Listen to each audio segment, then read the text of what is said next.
السلام عليكم ورحمة الله وبركاته. ازيكم يا حبايبي؟ عاملين ايه؟ وحشتوني. وربنا يروق بالكم يا رب ويصلح حالكم، وندعي كده لاخواتنا في فلسطين، ربنا ينصرهم يا رب ويصبرهم.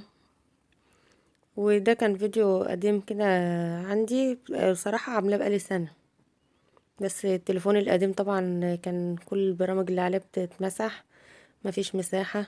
الحمد لله بقى دلوقتي معايا التليفون ده وبمنتج عليه وبعمل كل حاجة اهوت.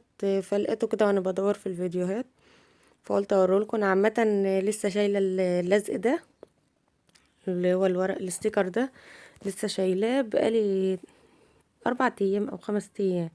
بصراحة جميل جدا، يعني انا حبيته لان هو بصراحة حلو قوي في ان هو بيشال بسهولة، يعني بيسيبش اثر في قلب الرخامة اصلا. واهم شيء انك تكوني مسحه الرخامه كويس. انا غسلتها الاول ومسحتها ونشفتها كويس خالص قبل ما اعمل.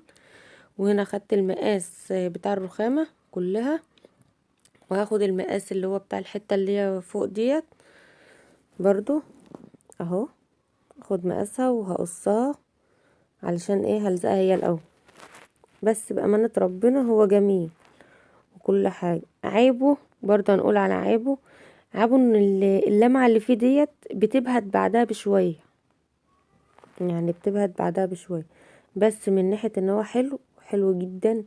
واللزق بتاعه اللي هو السيلفر هتشوفوا ظهره اهوت اهو. بصراحة يعني بقى يلزق معايا لو في فقاعات ولا حاجة عملت، بقيت اشيله تاني والزقه تاني. يعني ده احلى حاجة فيه، ان هو ما بيسيبش اثر في الرخامة اصلا، بيطلع بسهولة كمان. يعني انا خرجته بسهولة، وبصراحة حلو. وناوية اجيب اللي هو الرخام اللي هو الابيض التاني، وهبقى اعمله معاكم برضه. انا شلته دلوقتي والرخامة بتاعتي زي ما هي كده دلوقتي حلوة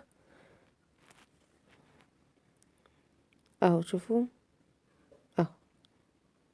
تالا كمان لما لزق اهوت وعمل فقاعات، رجعت فتحته تاني شفته ما لزقش ولا اتقطع مني ولا كده. ده احلى حاجة فيه بصراحة. يعني الرخام ده شكله جميل وكان جميل قوي في التصوير كمان. فانا ناوية باذن الله اجيب اللي هو الرخام اللي هو الابيض اللي هو اللون التاني واعمله معاك. بس هشوف بس بيتباع فين، لان انا كنت ده جايبه ده اونلاين. فمعرفش هو بيتباع فين بصراحه، فلسه هدور على المكان. ناويه باذن الله نسيبها بس لله كده وبامر ربنا ان شاء الله تبقى حلو. نفسي اغير في المطبخ بصراحه، زهقت من لونه الاحمر في اسود ده. هلاقي بس المكان اللي بيتباع فيه الستيكر ده، لان انا عايزه اجيب ستيكر ساده كمان،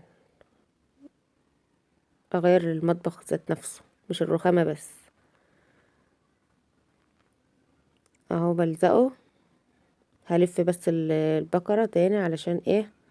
ما تلخمنيش، عشان اعرف اجيب الورقة البيضة التحتانية. تشدي ايدك بالورقة ومعاكي اي حاجة زي اللي في ايدي ديت، مسطرة، إيه، بطاقة، ورقة زي دي تكون ناشفة تعملي بيها مساحة اللي هي الصغيرة اللي بتمسحي بيها الرخامة. هتبقى جميلة وسهلة مش هتخلي فيه فقاعات خالص في قلب الرخام. بصراحة جميل، وكان غير لي شكل المطبخ وخلاه تحفة كده زي ما انتوا شفتوا في اول الفيديو.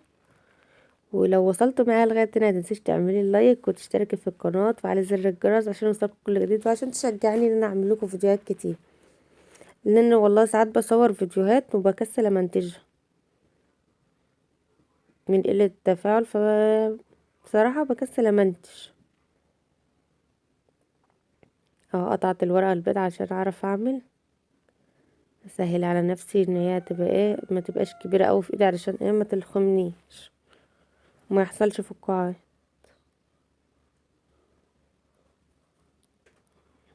اه، بمشي بايدي كده كمان. هنا خلاص كنت خلصت، وبعمل بقى الحروف، بقفلها علشان ما يبقاش فيها اي حاجة خالص. والله وما جيت اشيله شلته بكل سهولة. وما تنسوش بقى تقولوا ايه رأيكم. انا عارفة ان انا قفلت المطبخ لان اسود والمطبخ احمر في اسود، قفلته شوية يعني، بس والله شكله كان حلو، اداني تغيير، وانا بحب التغيير على فكرة، بحب اغير كتير في المطبخ عشان ابقى مرتاحة كده وانا واقفة بطبخ.